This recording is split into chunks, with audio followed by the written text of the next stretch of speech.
Bem-vindos ao Maratona, um podcast sobre corrida de Viva Bem, canal de saúde e bem-estar do UOL. Eu sou a Tati Esquibola e eu acabo de entrar num ciclo de treinos da minha terceira maratona e eu quero dividir com você essa minha experiência. Esse convite é para geral. A gente vai falar de assuntos que interessam desde quem está pensando em começar a correr até quem quer fazer uma maratona mais rápido. Vem comigo!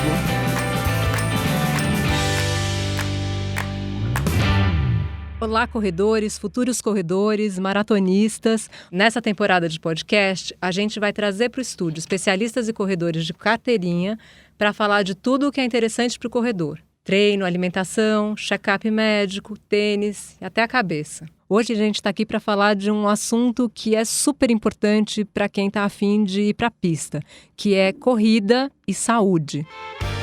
Aquecimento. Estou aqui com 3 convidados incríveis e que vão se apresentar para você. Sérgio, conta quem que é você na pista. Olha, eu sou o Sérgio Rocha, eu tenho um canal no YouTube chamado Corrida no Ar, tenho um podcast chamado Corredor Sem Filtro, eu corro há 20 anos, trabalho com corrida especificamente há 13 e eu tenho 47 anos. Por que é que você começou a correr?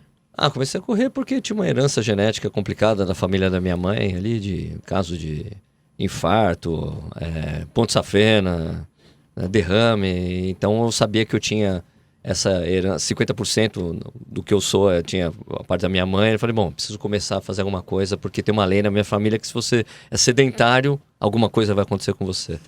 Eu comecei com, acho que eu comecei quando eu tinha 30 anos, acho isso. 29, 30 anos. E daí não parei mais, né? Nunca mais, Nunca mais parou. Virou o assunto da sua vida. Total, 100%. Estou aqui também com a doutora Karen Pachon. Doutora Karen, quem é você na pista? Oi, eu sou Karen Pachon, eu sou médica e depois de uma trajetória importante, né, lidando com pessoas doentes, trabalhando em UTI, em emergências e trabalhando muito em ressuscitações cardíacas e tudo, eu fui procurar uma forma diferente de lidar, de trazer saúde para as pessoas sem que elas chegassem a ficar tão mal, né? E aí eu descobri a medicina do esporte nesse caminho e através disso eu consegui fazer vários projetos em promoção de saúde e mudança de estilo de vida para que as pessoas pudessem ter realmente uma vida mais saudável.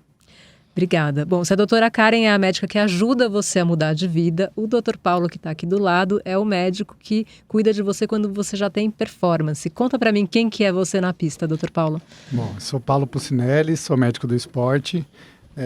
Eu vivo o esporte, né? Desde que me conheço por gente, pratico esporte, desde criança. As lembranças da infância que tenho é treinando, todos os dias indo para o treino. E aí o esporte está na minha vida diariamente. Inclusive, a minha escolha como médico do esporte veio por conta de treino. Conheci o triatlon e, a partir daí, decidi entrar na medicina esportiva. E lido com atletas desde o início ou, principalmente, atletas que querem melhorar o desempenho, que buscam a melhoria de performance e buscam um segmento médico aí para buscar as vias para se tornar uma pessoa mais saudável, em primeiro lugar, obviamente, mas pensando em se tornar melhor contra ela mesma. Acelerando. Ô Sérgio, você tinha comentado aqui que a corrida para você começou como um remédio, né, na sua vida, porque você via ali as pessoas ao redor da sua família sofrerem de doenças, etc. A corrida foi a sua primeira opção? Você caiu nessa... alguém te ensinou? Alguém te chamou?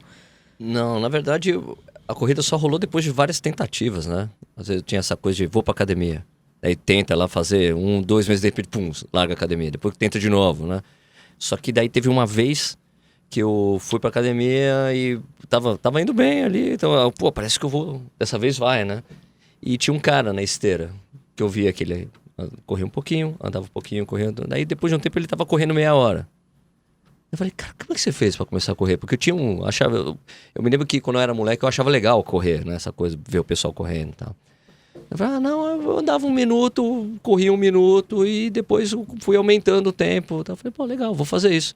Daí eu comecei a fazer isso gradualmente até o dia que eu consegui correr meia hora. Eu falei, legal, tô correndo meia hora. E a revista que eu trabalhava na época, que era a revista Bravo, né? Ela era uma época da paridade do dólar, então a gente imprimia a revista no Chile. Era mais barato imprimir no Chile e mandar entregar a revista aqui. A impressão era bem melhor, tudo mais legal. E daí eu fui pro Chile e falei, vou correr na rua. Né? E daí foi que eu percebi que correr na rua é completamente diferente de correr na esteira. Porque eu fiquei totalmente estourado no dia seguinte, todo dolorido. Falei, eu acho que eu tenho que correr na rua mesmo, que parece ser mais legal, né? E daí você comecei... achou que porque você sentiu dor, você achou que era mais legal. Isso, né? Mas daí eu comecei a correr assim. E só que como sempre fui curioso por natureza, tá? Eu comecei a pesquisar coisa de treinamento, entender como é que funcionava isso tudo. E depois que eu fui para uma outra revista, falei, depois que meu primeiro filho nasceu, falei, bom, agora eu vou treinar para correr maratona. Daí eu fui procurar orientação para ter um treinamento planificado, planejado e tudo mais. E você passou a se sentir mais saudável? Bom, eu emagreci 10 quilos depois que comecei a correr. Então, é uma coisa que é inevitável, né? Você se sente muito melhor, o desempenho no trabalho, você dorme muito melhor, né? Tudo melhora, né? É bem legal, né? E você sabe que essa questão que o Sérgio tocou é um assunto relevante. Às vezes as pessoas falam, pô, mas você treina 3 horas seguidas, como é que você consegue? Eu não consigo correr 10 minutos, já quero parar. Eu falo, pois é, mas eu comecei correndo 5 minutos e depois de um tempo, aquilo se torna muito prazeroso. E às vezes até por questões fisiológicas, as questões do próprio corpo, esse começo, o corpo não quer se manter em movimento, ele quer parar, mas depois ele segue um fluxo, você entra num estado estável, e aí você começa a ter os benefícios mentais durante a corrida e pós o treino, assim, são inexplicáveis. Porque essa coisa do desenvolvimento do rendimento cardiovascular demora um certo tempo para ser desenvolvido, né? Então você consegue correr 5 minutos, depois você consegue 10, daí quando você consegue meia hora, de meia hora para 1 hora é muito rápido, né? Sim, e depois gradualmente vai aumentando, você consegue ficar correndo durante horas. Assim. E depois de quanto tempo você falou, bom, agora eu sou corredor? Isso foi depois de 1 ano, de 2 anos? Não, corredor mesmo só quando eu fiz a primeira maratona, que eu sentia, bom, agora sim eu tô correndo. Não, nossa, é verdade. Não, foi o que eu senti, pô, agora beleza, né? E quanto tempo depois isso aconteceu, você se lembra? Não, eu fui bem conservador. É uma coisa que eu também falo bastante no canal, quando perguntam pra mim, quando que é a hora de correr a minha primeira maratona? Eu tenho alguns treinadores que eu conversei, eu fiz um vídeo sobre isso, né? E a melhor era do meu treinador da época, que era o Vanderlei de Oliveira. Ele falou, tem que ter 2 anos de corrida, você já tem que ter corrido 10 provas de 10 quilômetros, 4 meias maratonas, aí pronto, você tá pronto para passar pelo treinamento da maratona. Sim. Né? Você tem que ter acostumado o corpo a passar por todo aquele estresse de treinamento. Bom, agora sim você tá pronto para fazer. Então foi bem conservador mesmo, demorei bastante tempo para fazer a primeira maratona. Doutora Karen, corrida é saudável? A gente pode dizer que corrida é remédio?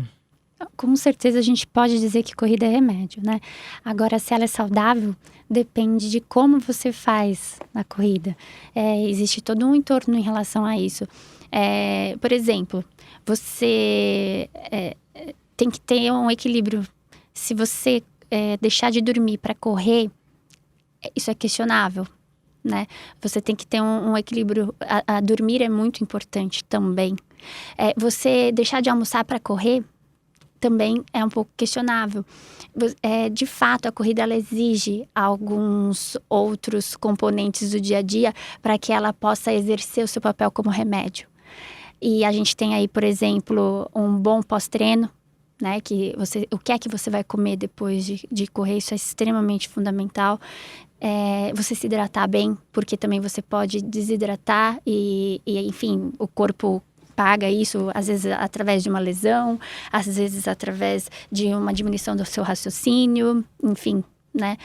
E também existem as questões da demanda para o corpo. Pode ser que você comece a correr um pouco, normalmente você começa com 3, aí você vai com 5, chega nos 14, 21. E será que você está fazendo um planejamento legal para a demanda que o seu corpo precisa na evolução desse volume de corrida? E o mais interessante disso tudo é que, às vezes, as pessoas, existe uma resposta hormonal que leva a pessoa a correr, e ela só percebe que pode não estar tão legal quando algo vai mal, né? Aí começa a ter alguma lesão, começa a piorar no trabalho, começa a piorar o sono, as mulheres podem alterar a menstruação. Então, é muito importante o equilíbrio. E quando a gente fala em volume, tem a questão do coração. A gente tem uma discussão enorme na medicina sobre qual é o volume mais adequado. E isso é muito individual, na verdade. Isso é muito do estilo de vida da pessoa. Tem gente que corre 21, corre várias maratonas, mas tem um estilo de vida que aceita isso. E tem gente que corre 5 quilômetros, mas tem um estilo de vida terrível, entendeu? Então, eu considero super questionável esse volume ideal. Mas a gente tem alguns estudos, né, científicos em relação a isso. Acho problemático quando a pessoa fica obsessiva com o treinamento, né? Fala mais, isso, Sérgio, né? porque de fato isso é importante. Porque tem algumas pessoas que têm uma certa obsessão pelo treinamento, daí acaba esquecendo todo o resto, né? Da vida dela e tudo mais, né? É lógico que tem esse aspecto saudável. Eu acho que atletismo de altíssimo nível não é saudável. A gente sabe que não é. O cara sempre está no alto, né? No limite ali do corpo e tal. Agora, para as pessoas normais, normalmente é saudável, mas tem as pessoas obsessivas e tem esse aspecto hoje de mídias sociais, o cara fica postando treino e fica falando, e você é guerreiro e tudo mais. Então, tem uma obsessão pelo rendimento hoje que não existia antes, né? Existiam os leões de treino antigamente, hoje é leão de Instagram, né? O cara fica mostrando todo treino aqui. Aliás, a minha culpa é que eu acho que eu não sou obsessivo o suficiente, assim, não, você tá né? ótimo. Com a dieta, com a planilha, enfim, a gente fica preocupado, né? Porque fala, será que eu tomei uma taça de vinho ontem? Ai, meu Deus, né? Mas será essa coisa da hidratação que ela falou é muito importante para mim. Depois de um treino longo, eu tomo cerveja, porque é 95% de água. É verdade. Não faça isso. Mas é 95%. É mesmo a Topec tomar uma cerveja depois das provas. Eu sigo o exemplo do mestre. Sério mesmo? Que podemos discutir isso aqui? Eu não vou discutir com o médico a cervejinha que eu tomo, não. não. Opa, peraí, né? Vamos fazer essa consulta. Dá certo até hoje, eu não vou mudar, não. Queria falar de um assunto aqui que a doutora tocou, que é o coração, que eu acho que, enfim, todo corredor, ele tem esse medo, né? A gente usa o frequencímetro e fica aqui pirando. Cheguei a 180, tô a 160. Você usa frequencímetro, Sérgio? Eu não uso como métrica de treinamento, não. Eu gosto de ver depois. Você sabe que eu aprendi a usar e eu fico surpresa quando eu vejo que, quando eu fiquei muito cansada, de fato é porque o batimento estava lá em cima, né? Tem uma relação muito direta ali. Claro. E a gente fica com medo, enfim, coração. Eu tenho mais de 40, enfim, a gente começa a ficar preocupada. A gente vê aqueles momentos em que a pessoa infartou no meio de uma corrida, enfim. Qual é a relação do coração e a nossa segurança ali na corrida? Assim, até voltando um pouco na pergunta que a doutora Karen respondeu, é muito bom correr, mas tem pessoas que não podem correr. Tem pessoas que não é indicado a atividade física. Então, antes de iniciar uma prática esportiva, ou pelo menos assim que começar, é importante procurar um médico. Quem que não pode correr? Existem algumas doenças de base, algumas doenças, por exemplo, cardíacas, que o indivíduo ele não pode se expor ao estresse físico da atividade esportiva, porque ele pode exacerbar uma doença e pode acontecer, por exemplo, a morte súbita, que é o que você comentou das pessoas que morrem nesses eventos esportivos, que é uma catástrofe, assim, né? Porque para as pessoas que estão de fora, ou mesmo quem está competindo, parece que vai contra do que todo mundo está fazendo, né? Eu estou fazendo para promover saúde e tem uma pessoa que faleceu durante a prática esportiva. Mas geralmente esse é um cara que estava lá treinando igual a todo mundo. Na verdade, um ponto muito importante que o Paulo está falando é a história da família, principalmente. Sim. Se tem alguém na família que já morreu sem explicação. Morreu dirigindo, foi um acidente de carro. Será que foi um acidente de carro? Será que ele... teve... Essa coisa dos exames, eu acho que é muito bom senso, tem que ter bom senso. Sim. O cara tem um histórico familiar, tem uma coisa que é complicada, e o cara tem que fazer o exame mesmo. Sim. Mas às vezes, uma coisa que eu sempre falo no canal, às vezes quando a gente coloca muito obstáculo pro cara começar a atividade, Sim. né, o cara não começa a fazer. Então eu falo assim, quando o cara, não, Sérgio, não, quero começar a correr, eu vou fazer esse exame. Não, cara. Quando alguém te chama para jogar futebol, você fala, os caras te pedem exame médico, vê se você vai gostar de correr primeiro. Experimenta um pouquinho, puta, legal. Vou levar a sério isso aqui? Vamos fazer algumas coisas, tomando como bom senso. Ótimo. É um ponto importante, né? Porque assim, atualmente as nossas discussões científicas, elas embasam isso no sentido de, a gente está botando um impeditivo do paciente iniciar. Uhum. Então, há uma vertente de comece, se estimule, mas se você quiser alçar voos mais altos, do tipo fazer um programa de treinamento, eu vou correr uma prova de 5 km, vá, procure ajuda, e não só de um médico. Acho que o médico, a gente claro, eu fico pensando na minha parte, mas de um profissional de educação física, de um fisioterapeuta, de um treinador para fazer treinamento de força, que foi o que a Karen acabou de falar, de preparar o corpo, de uma nutricionista, enfim. Correr não é tão fácil como parece, não é só colocar um par de tênis e sair correndo para a rua. Talvez É fácil, mas é difícil. Talvez só para ilustrar, tem três pessoas que não deveriam começar antes de passar com algum profissional da saúde que possa orientar, né? A primeira delas é se alguém na sua família já morreu subitamente, sem explicação. Então, essa pessoa não deveria começar a correr sem procurar. A segunda é se ela faz algum exercício e sente alguma coisa. Que tipo de coisa? Dor no peito, tontura, assim, fica ofegante de uma forma desproporcional, né? Desmaio, Então, se já tem história de desmaio. Então, poxa, você tem alguma coisa meio over, assim, que tá estranho, né? Aí também vale a pena não começar antes de procurar. E a terceira pessoa, na verdade, é aquela pessoa que, por exemplo, fez algum tipo de esporte e também não foi bem. Já começou a fazer alguma coisa e também não foi bem. Então, também seria legal procurar antes de começar a correr. Eu acrescentaria pessoas que já têm doenças patológicas, assim, tipo diabético. Sim. Não, o diabético Mas precisa... esse, de maneira geral, já para começar. já tem um problema. já está com o médico, né? Já tem um segmento e... Mas ele vai falar, né? Exato. Olha, eu queria começar a fazer o que eu faço, tudo bem, Isso. como é que eu tenho que monitorar a minha insulina, né? Mas não quer dizer que essas pessoas nunca vão poder correr. De jeito Significa nenhum. que elas podem correr desde que sejam bem Lógico. acompanhadas. A gente tem as classificações dos esportes e sempre tem algum esporte que esse paciente ou essa pessoa vai conseguir se adequar. Ou uma prática esportiva, às vezes, por exemplo, controlada por frequência cardíaca, que é essa questão que a gente está falando. Agora, a frequência cardíaca é um parâmetro legal de se acompanhar. A gente tem zonas de treinamento que são divididas não só de treino como para a prova, então dá para você orientar a sua prova, porque eu vou correr uma maratona. É difícil essa questão, são 42 quilômetros, eu tenho que começar em que ritmo? Eu tenho que aguentar esse ritmo por 42 quilômetros. E na grande maioria das vezes, você não vai correr 42 quilômetros antes da prova. Então, você não tem experiência. No máximo, você corre 32, 35, enfim, depende da metodologia do treinador. Da linha do treinador. Mas acho que não conheço nenhum treinador que faça um atleta correr 42 antes de correr uma maratona. É muito difícil. Então, assim, pode-se usar, por exemplo, a frequência cardíaca. E é um parâmetro muito fidedigno, como você disse. Quando você está cansado, é só você olhar o relógio, se você está usando o frequencímetro, que ele vai apontar que você está numa zona ali que não era mais indicada para você correr.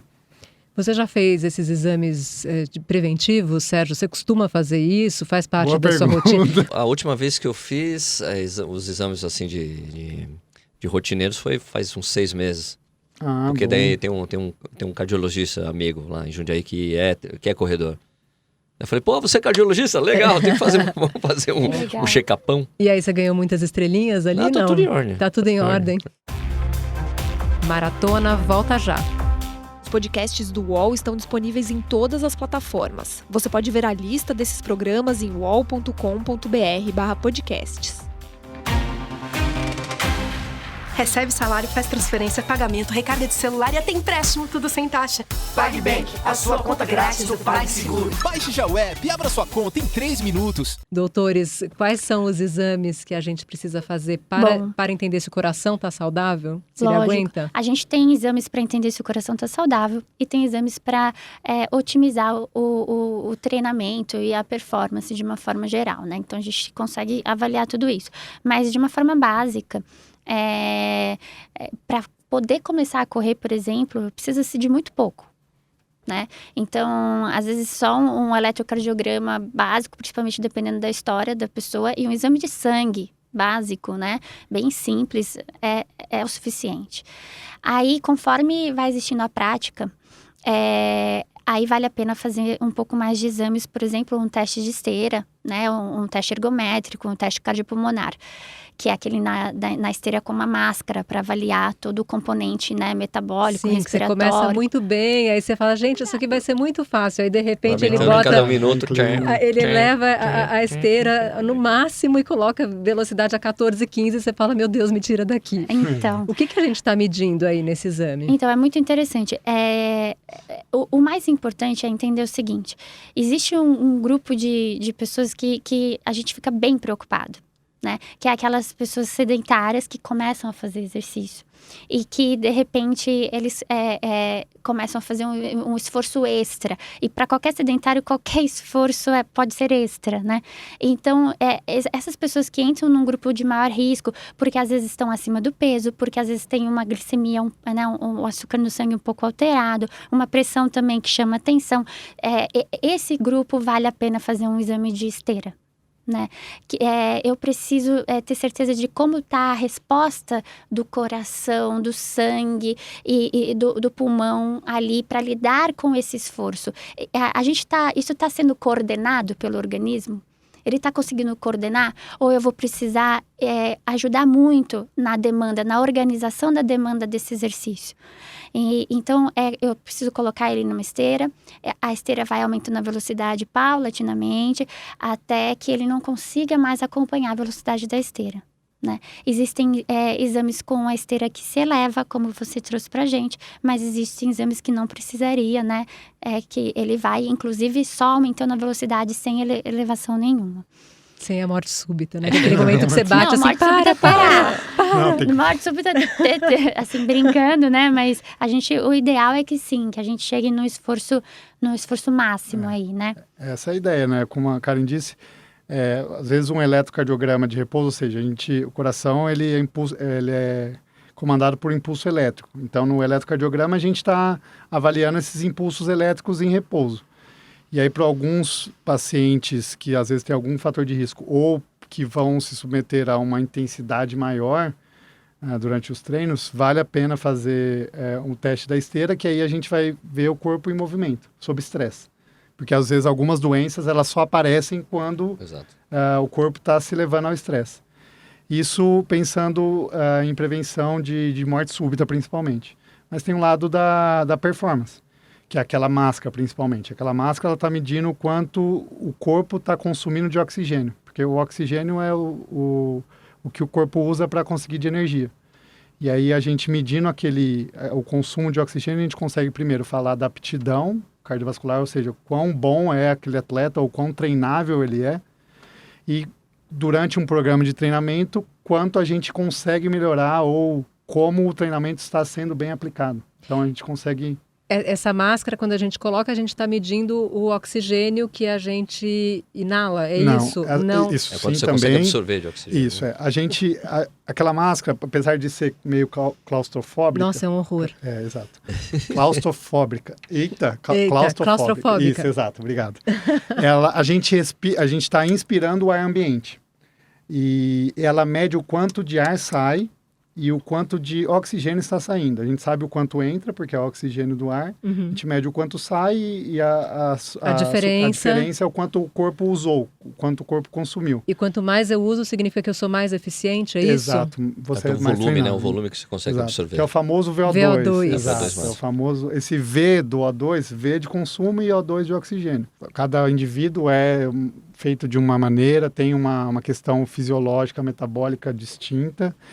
E talvez o que seja mais oportuno é você tentar se bater, né? Se melhorar, se evoluir contra você mesmo. Muitas vezes a competitividade e aquele ambiente mais agressivo, né, que fica do vício do esporte e do tempo que eu vou conseguir e o que eu vou melhorar, o que eu não vou melhorar, deixa de fazer com que o exercício que estimularia hormônios positivos ele começa a ser uma fonte de hormônios negativos, hormônios que eu chamo do estresse.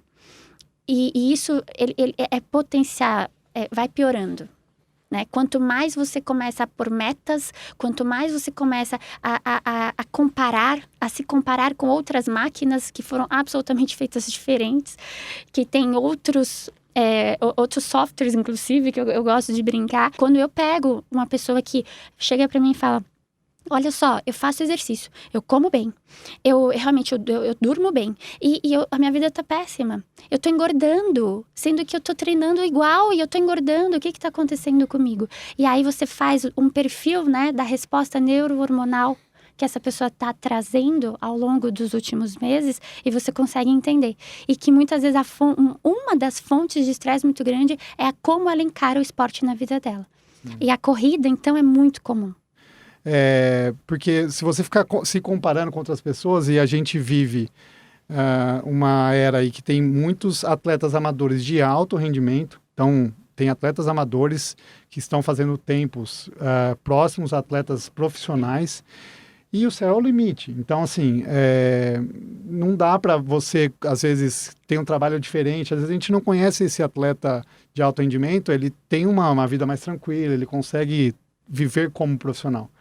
E, às vezes, no consultório isso é uma rotina. Eu atendo atletas amadores que treinam mais do que atletas profissionais. E tem uma vida mais regrada do que atletas profissionais. Então, assim, não dá para ficar se comparando com outras pessoas, a não ser brincadeiras assim, sim. Tranquilas, sabe? Mas é um fator de risco, inclusive, para desenvolver, para mudar o esporte na vida da pessoa, né? Porque aí a pessoa começa a ter aquele treino, aquele estilo de vida como uma obsessão. E aí a gente inverteu completamente a ideia. Só voltando aqui para o exame do VO2, a gente pode ter como objetivo melhorar ou ele é absolutamente genético? Isso é só uma coisa que eu vou detectar no exame? Tem uma coisa de genética, né? Mas aqui, quando você está sedentário, você não está alcançando o potencial, você não consegue chegar ali. Só com treinamento você consegue desenvolver e daí você chega, o seu potencial é esse. Né? Exato, a gente tem um limite, né? Então, um indivíduo que tem um VO2 de 50, ele não vai chegar a 80. Infelizmente, ele não vai ser um maratonista sub 2 horas. Tem um limite e na ciência... Sob 2 horas só o Eliud Kipchoge. Exato. Por enquanto. Depende do tênis, do desenvolvimento do tênis. Hoje é mais a respeito do tênis do que o Deixa eu explicar. Ele está falando aí do último evento que rolou, que a gente teve um grande evento feito para um corredor específico, que era o Eliud Kipchoge. Né? Kipchoge, que é um corredor queniano. É o atual recordista mundial da maratona. Que fez um recorde, mas sob condições bem especiais. Exato. E foi a única pessoa, o único ser humano na Terra que conseguiu correr os 195 quilômetros. 195 quilômetros em menos de 2 horas. Então, assim, o VO2, ele é melhorável, ele deve ser melhorado, mas ele tem um limite e a gente fala em algo em torno de 20%. Então dá para melhorar e a gente tem outros parâmetros que o VO2 é o mais famoso, mas dentro de um teste cardiopulmonar a gente tem outros pontos que a gente analisa e numa conversa com o treinador, com o atleta, a gente consegue explicar como zona de treinamento ou como reavaliação, porque isso é importante. Às vezes a gente tem a consciência que o médico ele é bom para fazer o check-up a cada ano, é bom para o início, mas ele tem um papel também muito importante de segmento e de gestão, de gerenciamento desses profissionais envolvidos na vida de um atleta maratonista, por exemplo, porque a melhor maneira de ser um maratonista é ser um maratonista saudável e isso requer olhos de vários profissionais envolvidos. Tá bom. Eu queria mudar de assunto aqui e perguntar para a doutora Karen uma questão que me intriga, que eu tenho a sensação de que todos os corredores têm acima de 30 anos, esses corredores de rua, né? Gente que corre longa distância. Eu lembro que uma vez, na minha segunda maratona, tinha um senhor completando 80 anos ali comemorando em Nova York, ali na ponte, enfim. A corrida de longa distância é uma coisa de gente velha, é uma coisa que é o único esporte que nos resta depois dos 30 anos que a gente aguenta fazer. E como é que a idade, a gente pode melhorar com a idade ou a gente tem que se conformar em ficar num platôzinho ali e quanto mais velho a gente for, piores vão ser os nossos resultados, enfim? Não, imagina. Eu acredito que, na verdade, o que a gente consegue perceber? A gente consegue perceber a afinidade de esportes conforme a faixa etária. E isso é super comum. As pessoas mais jovens, né? Você pega adolescentes, você pega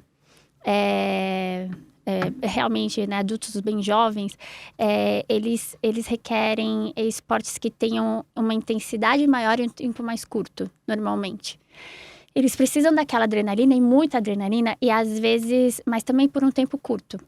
É diferente, por exemplo, da corrida e da maratona, né? Que a pessoa se permite ficar ali horas. Às vezes ela vai ter momentos com mais adrenalina, um pouco, mas é uma coisa mais estável. Eu vou dar um exemplo dos mais jovens, igual o CrossFit agora, né? Que está sendo, né? Ele dá uma adrenalina, ele traz o espírito de grupo, ele envolve as pessoas e é bem comum, né? Ter pessoas mais jovens, mais novas, adolescentes, assim, que preferem esse tipo de esporte. Mas o seu corpo foi feito para qualquer momento, exceto na infância, né? A infância, a gente tem um aparato muito bem feito para que você faça exercícios de curto espaço de tempo.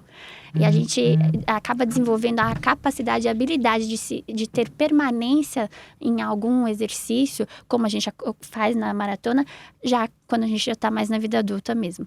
E sim, se você treinar, você fica melhor no esporte, sim, independente da idade. É lógico que dentro de cada década, né, de cada segmento, você tem algumas limitações. Mas é aí que a gente está entrando muito com a medicina. E quando você entende como funciona o seu corpo, você consegue aumentar a sua performance dentro de algumas limitações. E a gente tem também hoje a medicina trabalhando, né? Tem muita nanotecnologia vindo aí para otimizar um corpo físico que pode ser muito bem trabalhado. Para isso, a coisa mais importante é o básico: comer, dormir. Controle de gerenciamento de estresse, que hoje é uma das fontes principais, né, do meu trabalho para poder trazer performance e otimizar essa performance. Ter uma vida social saudável, né? E eu gosto de lembrar, respirar, né? Acho que as pessoas elas esquecem que esse é um componente super importante para você ter performance, para você ter uma vida longa no esporte. E daí a gente poderia falar um tantão de tempo. Eu fico achando que ela exagera em falar do estresse, mas teve uma pesquisa que saiu, acho que na Folha hoje, que parece que o profissional brasileiro é o mais estressado do mundo, por causa de cobrança, de prazo e tudo mais. Tudo aqui no Brasil é muito estressante. Mas então, esse componente é muito importante mesmo. Eu vou provocar. Opa! Vou provocar. Esse é um dado bem legal e realmente eu tenho pego, assim, muitos trabalhos mostrando, tá? A OMS trouxe o Brasil com um momento de alarme bem importante de ansiedade, estresse e depressão. O Brasil, como um dos primeiros no mundo. E eu posso te contar que o Brasil é o primeiro país no mundo que usa Instagram. O mais viciado em usar Instagram. Será que tem alguma relação? A gente está se inundando, né?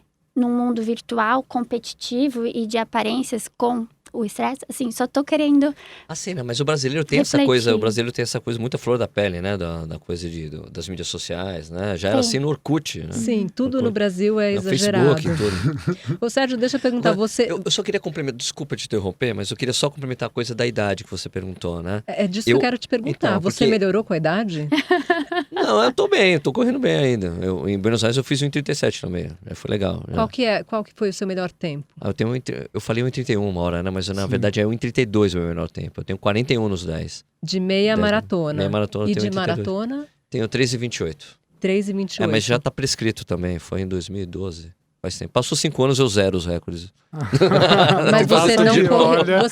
Cada vez você tá correndo mais risco, viu? Sinto lhe informar. Você não correu maratonas desde então ou você nunca mais alcançou esse tempo? Essa é a minha dúvida. Não, é assim, uma coisa que eu ia falar, antes de eu ir nessa parte, eu só queria falar da coisa da idade, você falou, das pessoas.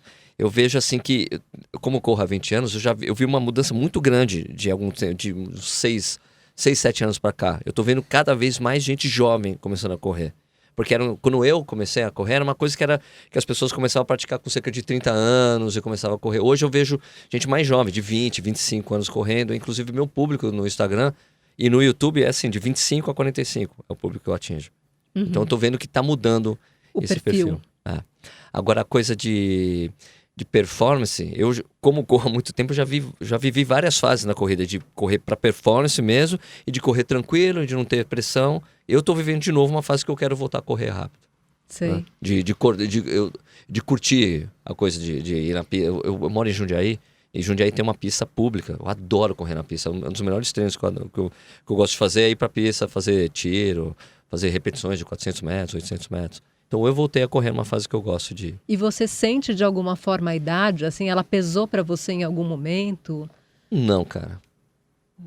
Não sinto que tenha um papel fundamental. Porque eu sinto que eu ainda continuo fazendo...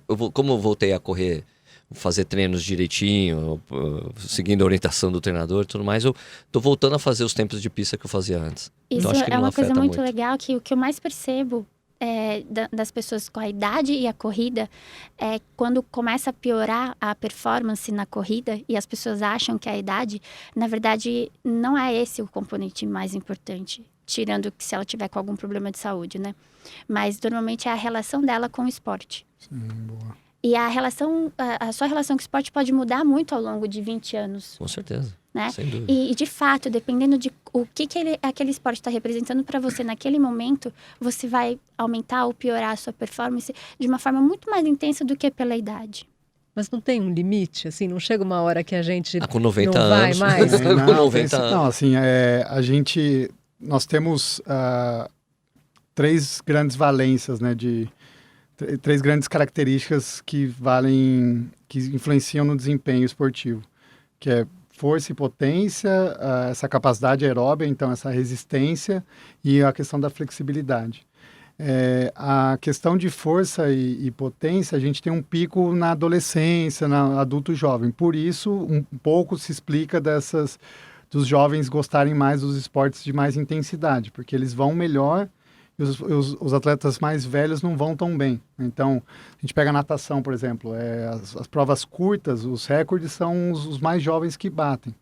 E um atleta de natação, de piscina, com 30 anos é um atleta velho, idoso, né? Já na maratona isso muda um pouco, né? Então, os maratonistas são mais velhos, são já na terceira, quarta década.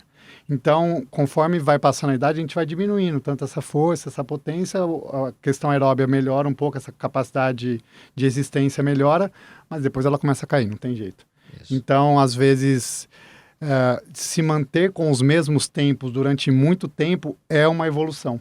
E isso é interessante você explicar para alguém e falar, cara, faz 10 anos que eu faço 50 minutos nos 10 quilômetros, eu não melhoro nunca. Fala, pô, você está melhorando. Você está melhorando, porque você não está piorando. Né? Então, a ciência falaria que você pioraria e você não está.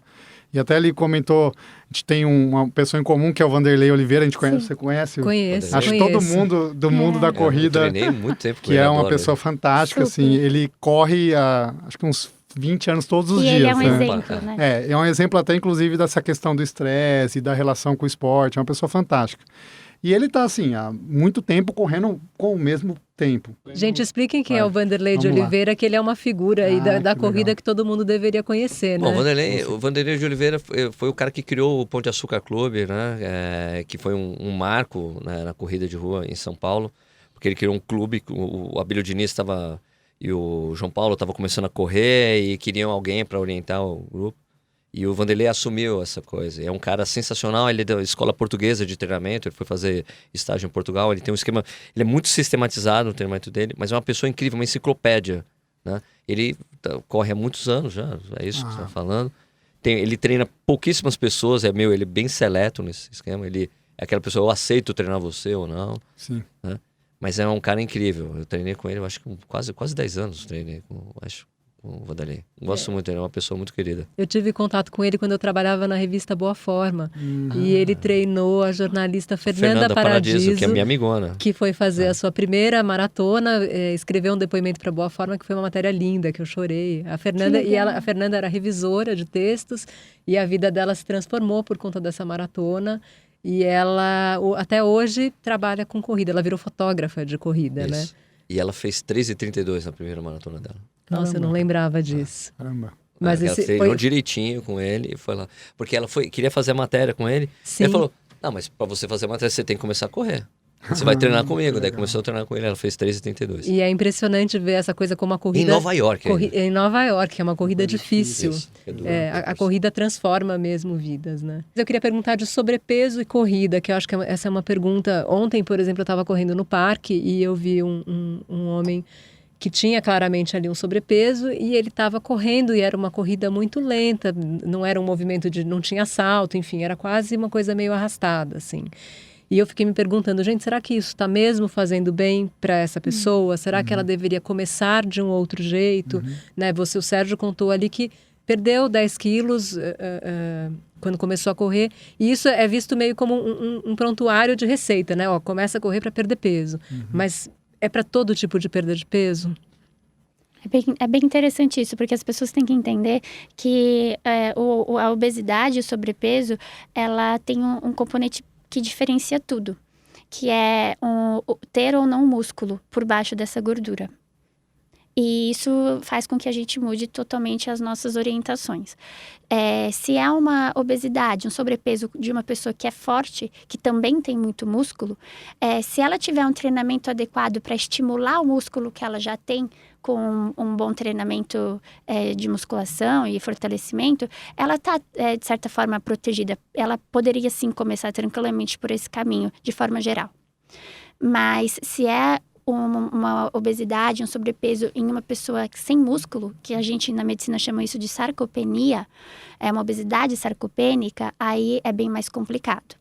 E, de fato, a gente teria que trazer uma orientação diferenciada, às vezes uma alimentação muito mais orientada e uma série de outras avaliações talvez fossem necessárias, né?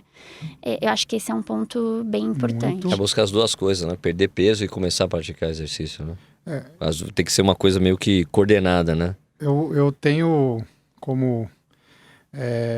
um conceito que a corrida é um dos esportes mais estressantes para o corpo, né? Porque a corrida é uma sucessão de saltos, né? Então você está pulando durante 4 horas numa maratona, 5 horas, enfim. Então é um esporte estressor para articulação, para a parte cardiovascular, como a gente já disse. Então, para alguns indivíduos, às vezes a gente orienta uma outra prática de alguma outra atividade esportiva. Então, natação é muito bem-vinda, bike, enfim, para fazer uma adequação da composição corporal, então perder um pouco de peso para depois, e principalmente fortalecer, né, preparar a musculatura, preparar as articulações para depois começar a correr. E para os indivíduos que já correm, é sempre, assim, é um fator que influencia no desempenho, o peso. Então, totalmente. A gente não pode, obviamente, tornar isso uma neura, né? Não pode tornar isso a principal questão, mesmo porque tem as outras, tem o sono, tem o treino, né? Que às vezes as pessoas deixam de comer e começam a treinar mal, você fala, velho, mas você está treinando mal, você está fazendo mal para você, não está fazendo bem. Mas a gente tem essa questão do peso, sim. É só olhar para o Kipchoge, por exemplo, e para todos os outros atletas que correram com ele, eles são muito magros. Então tem essa questão, mas pensando em obesidade e sobrepeso, é sim algo relevante e preocupante. São duas coisas, né? O peso e troca de calor, né? E influenciam também, muito, né, no desempenho. Normalmente, quem está com aumento de peso também pode estar com aumento de risco para o coração. Ali... Quando a gente está acima do peso, não é uma questão estética, é uma questão inflamatória. Você está inflamado e às vezes muito inflamado. E a inflamação ela é altíssimo risco para infartos, para às vezes estourar algum aneurisma e uma série de outras complicações. De fato, olhar a obesidade como uma inflamação Uma doença, né? Uma doença, né? Mas e um sobrepeso leve, assim? Por exemplo, O gordinho, assim. Eu vou correr a minha maratona aqui 3 ou 4 quilos mais pesada do que eu corri a minha primeira e a minha segunda. Ainda dá tempo você encarar um negócio. Faz aí diminui os carboidratos. Não me pede para fechar a boca, que esse é o meu calcanhar de Aquiles, assim. Significa que eu tenho algum risco maior, ou eu não vou conseguir correr tão rápido, ou eu deveria mesmo focar nessa perda de peso? Olha, os olhares aqui Não, de reprovação. Na verdade. É que o problema é que o treinamento para maratona, desculpa interromper vocês, é que o problema é que o treinamento para maratona, quanto mais exercício você faz, mais fome você tem, é absolutamente natural. Você abre um monte de... Não, gente, hoje só que você não 20 pode. quilômetros. Você abre exceções, Então, mas o né? problema é exatamente, não, eu mereço. Não merece, né? Fica focado. Eu acho que faz toda a diferença a coisa da dieta. Olha, Totalmente mas veja bem, diferença. somos amadores, né? Então, como bons amadores, podemos tomar vinho, podemos Cerveja. comer chocolate. Meu maior prazer é esse. Então, assim... Chocolate 70%, mas, 85%. Mas não deixamos de lado, não podemos deixar de lado a questão do risco de lesão. E sim, ele é um pouco maior, porque tem a ver, mas a gente pode minimizar. Então, você pode... não matar os treinos de fortalecimento, que é a primeira coisa que todo mundo mata. Isso aí. E isso é muito importante. E também ter consciência de que talvez você não consiga desempenhar o que você conseguiu há 3, 4 anos. E tudo bem. Você optou por isso, né? Eu não abro mão da minha sobremesa ou de comer bem, enfim. Ok, tudo bem, não tem problema algum. E tem um detalhe. Por que você ganhou esses 4 quilos? É sério, porque muitas vezes a mobilização de gordura do corpo, ela representa um estado na sua vida. Como que você está? O que está acontecendo? E isso tem tudo a ver com o equilíbrio hormonal, né? E que você está enfrentando, né? Naquele momento. Quando a gente começa a guardar gordura, normalmente o corpo está em algum estado de alerta.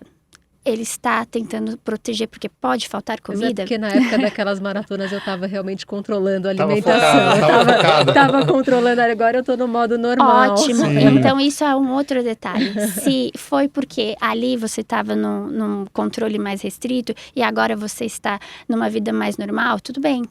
Então, aí a gente leva em consideração só o controle de lesão, né? A contenção dos riscos. Sim. Aí, e tudo bem. Agora, muitas vezes, quando esse aumento, ele está por trás um cenário de uma vida mais difícil e mais complicada, ou tem até algum problema orgânico ali, uma síndrome metabólica se instalando, alguma coisa, aí a gente fica um pouco mais preocupado. Essa coisa da dieta e fortalecimento, que foi coisa que a gente abordou pouco, né? Eu acho absolutamente essencial quando você está treinando para maratona, porque se você não fizer, no quilômetro 30 você vai lembrar disso. Na maratona. E assim, aquele treino que eu pulei de fortalecimento, eu devia ter feito mais. Eu devia ter feito. Mas então quando você está treinando machuca, para maratona, você não toma aquela cerveja no final do Não, sempre treino, tomo né? cerveja. Eu não abro mão. Eu tomo cerveja no dia anterior da maratona. Não repitam isso em casa, gente. Mas é engraçado que assim, talvez a gente esteja, você e eu também, vivendo um pouco o que o Sérgio comentou. Com 20 anos de experiência, a gente muda de visões sobre o esporte. Isso é muito legal, né? Não, eu quero focar, claro. Quero bater o meu recorde. Então, saiba que você vai ter que abdicar de alguns pontos. Ou não. Olha, eu tô para curtir, eu quero passear, porque a questão da corrida aí talvez seja um dos motivos que ela tenha ganhado muitos adeptos e de pessoas mais velhas, inclusive, é que é um esporte muito rápido de ser feito, né? Então, vou viajar, é só levar um tênis.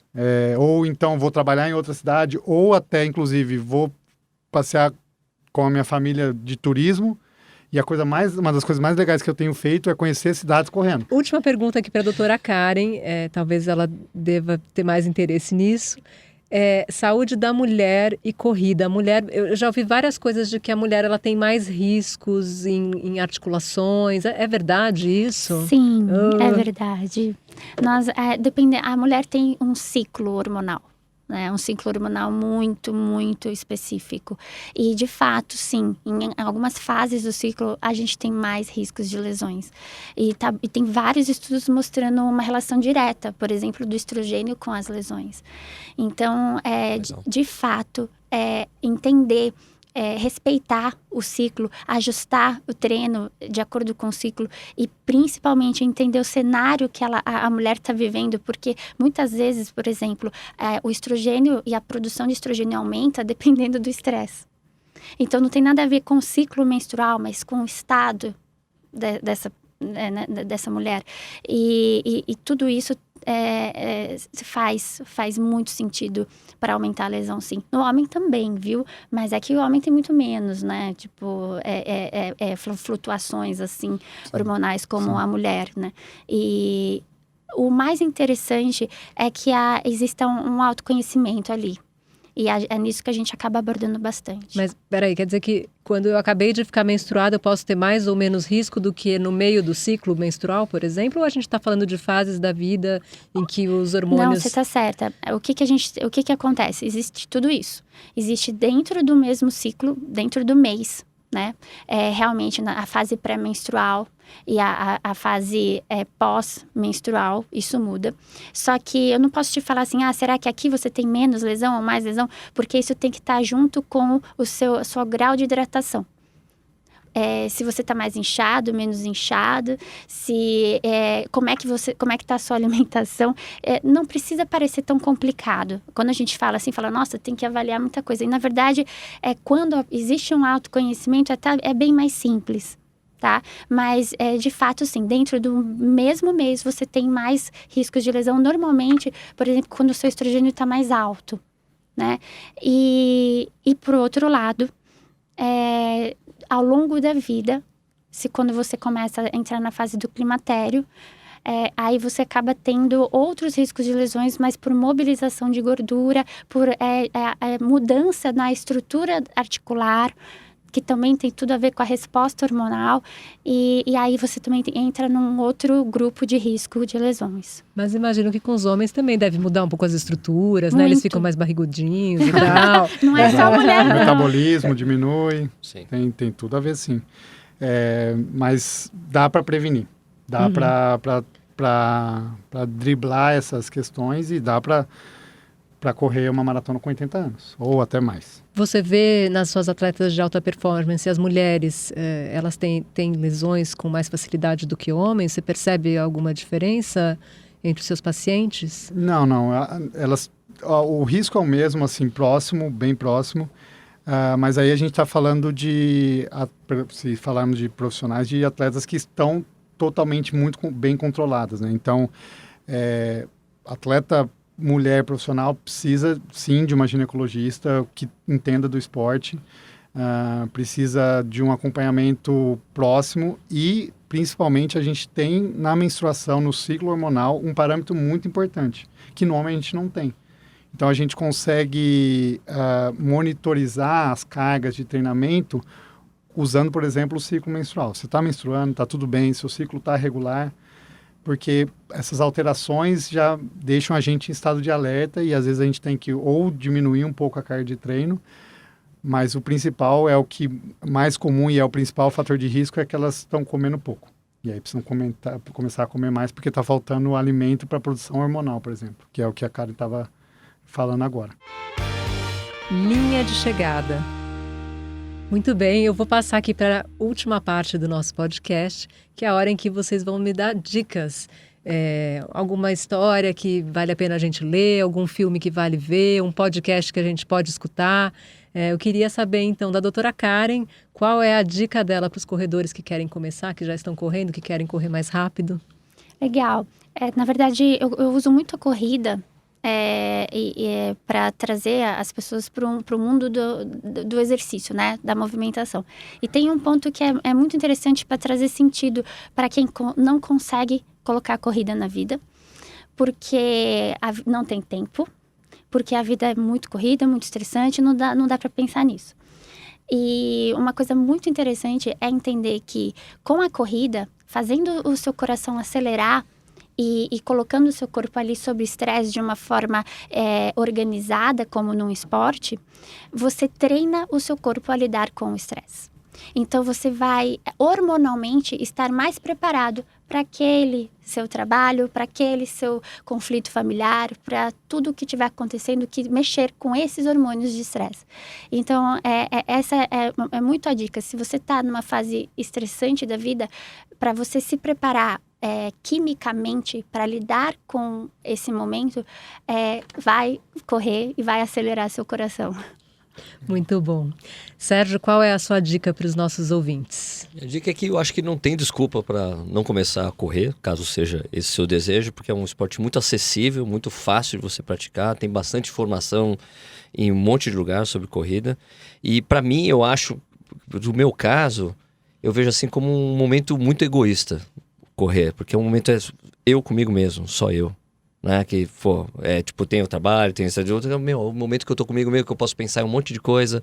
Dependendo do treino, não dá para pensar em nada, né? Você não consegue pensar em nada, mas aqueles treinos leves, eu acabo tendo ideias legais, pensar em coisas, solucionar problemas. Às vezes eu soluciono correndo. Então, um momento que é eu comigo mesmo, o mais egoísta possível, e para mim é uma delícia, assim, sabe? Então, procurar informação sobre corrida, procurar orientação é legal, e começa a correr que vale a pena.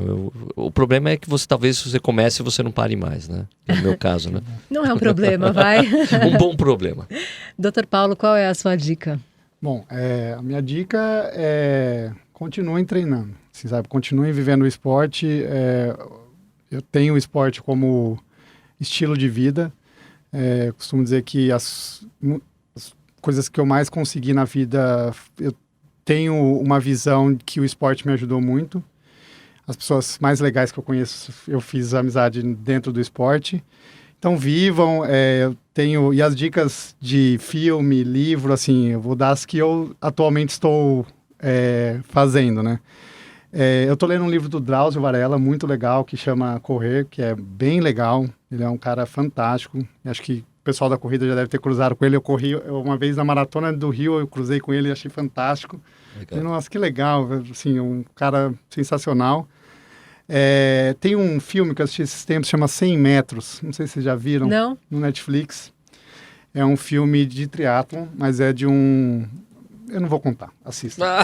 Sem spoiler. É um indivíduo que tem uma doença degenerativa terminal e ele se propõe a fazer um Ironman.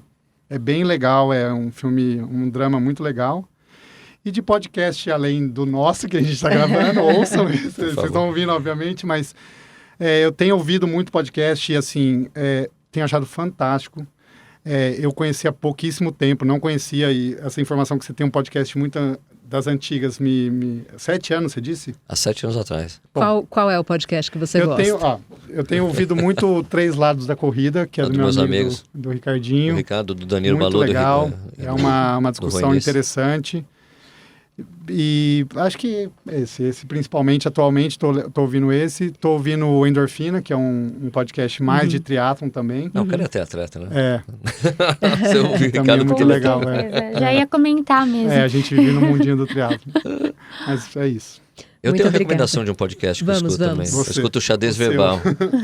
O Xadrez Verbal. É sobre o quê? Não conheço. É sobre política internacional. Não tem nada a ver com corrida, mas é às vezes sensacional. Não é bom escutar durante a corrida? Eu adoro escutar podcast correndo. Esse daí é para você escutar no seu longo mesmo, porque é um podcast de 3 horas. Uau! Eles publicam todo sábado e é uma geral de política internacional sem viés ideológico nenhum. É só uma análise. E daí você fica sabendo o que está acontecendo em Guiné-Bissau, por exemplo. O problema na eleição que teve lá, mas os caras dão um rolê pelo mundo inteiro. É demais. Muito legal. Vou anotar a dica. E tem que escutar o Corredores Sem Filtro também, que é o podcast que eu faço. Pois Toda sexta-feira tem um episódio novo. A dica, né? Bom, e se eu puder deixar aqui a minha dica, eu vou multiplicá-la por 2. Uma é o livro Do Que Eu Falo Quando Falo Sobre Corrida, que é do escritor japonês Haruki Murakami, que é uma espécie de biografia em que ele acaba contando como a corrida passou pelos momentos mais importantes da vida dele.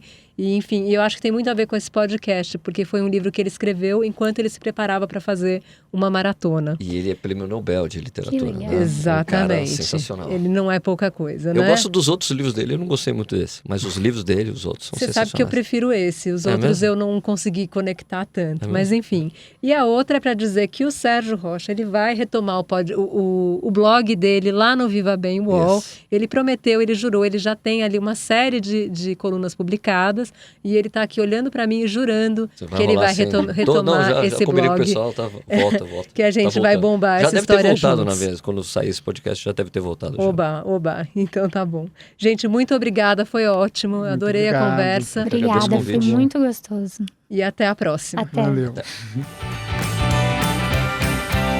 Você pode ouvir este e outros podcasts do UOL em uol.com.br/podcasts. Maratona tem reportagem de Tati Schibuola, edição de áudio de Amer Menegassi e coordenação de Juliana Carpanês.